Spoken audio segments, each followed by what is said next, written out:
Lotus silk is one of the rarest fabrics in the world. Produced only in small scale across Cambodia, Myanmar, and more recently Vietnam, this natural fibre is only extracted by a few skilled craftspeople across the world. But making this silk isn't easy.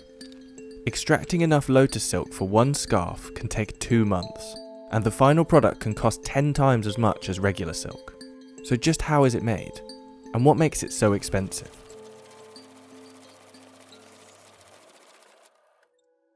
Phan Thi Thuan's family have been making silk for generations, growing and harvesting the threads from silkworms themselves to create luxury garments. But making lotus silk is different. Silk usually comes from silkworms. They're kept on wide trays and need to be fed almost 24 hours a day with mulberry leaves. The caterpillars delicately spin threads to create their cocoons, and it can take hundreds of silkworms to make a kilo of silk. But while the insects require careful looking after, they do most of the hard work themselves. The key difference between the bright yellow silk and the paler lotus version is that every single strand of lotus silk must be extracted by hand. Tơ sen thì nó khác với cái lụa tơ tằm. Là tơ sen thì mình phải rút sợi tơ nó là thân mộc.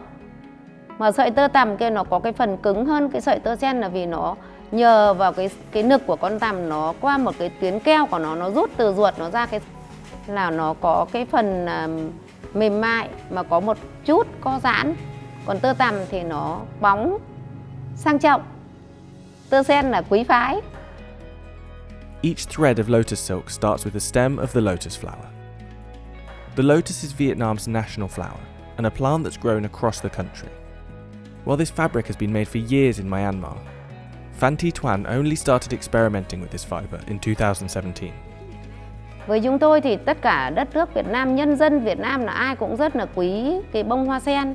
Tất cả nước chúng tôi là rất là nhiều người trồng sen. Nhưng mà bao giờ cũng chỉ có thu hoa sen, thu hạt sen thôi. Còn cuống sen là vứt ra nó rất là bẩn. Khi mà người ta gợi ý cho tôi làm tơ sen thì tôi thấy có lợi cho nhân dân, cho nông dân thì tôi nghĩ là tôi có khả năng làm được thì tôi sẽ quyết tâm tôi làm. Once the stem is selected and picked by hand, the silk inside can be extracted. Each stem contains a minuscule amount of thin, sticky fibres, which must be rolled together and dried. The threads need to be processed within 24 hours while they're still wet, otherwise they'll break, and so harvesting has to be done each day. And the lotus plants are only available to harvest between April and October. Once you've gone through the hard work of extracting these fibres, they're incredibly delicate too. Bước đầu là tôi chưa nghĩ đến làm tơ sen thì tôi cũng nghĩ là tơ sen thì nó mỏng manh mà làm thì nó rất nhiều công. Sợi tơ tằm thì nó dai hơn cho nên là có thể dệt được bằng máy, còn sợi tơ sen thì nó không có độ dai như sợi tơ tằm cho nên là phải dệt bằng tay. Cái thời gian của cái việc nấy sợi là lâu nhất.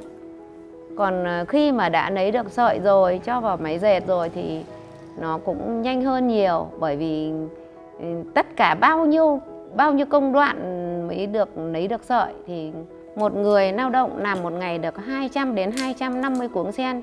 Còn cái khăn rộng 36 cm, dài 1m75 m thì hết 9.200 cuống sen. Thì một người phải làm một cái khăn đấy là phải mất 2 tháng mới được một cái khăn.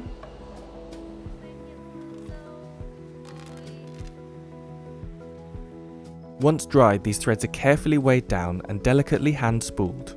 Then they're put into the loom. These fibres are fragile, but once woven can be as durable as traditional silk.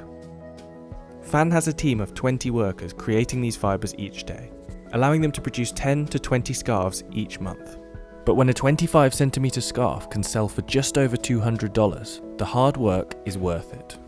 The final product is unlike any other fibre. It's soft like silk, breathable like linen, and slightly elastic.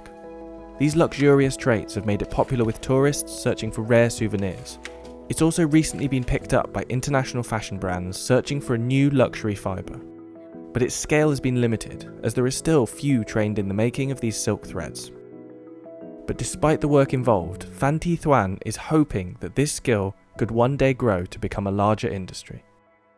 Tôi dạy rất là nhiều, nhưng mà dạy những người lớn tuổi cũng nhiều.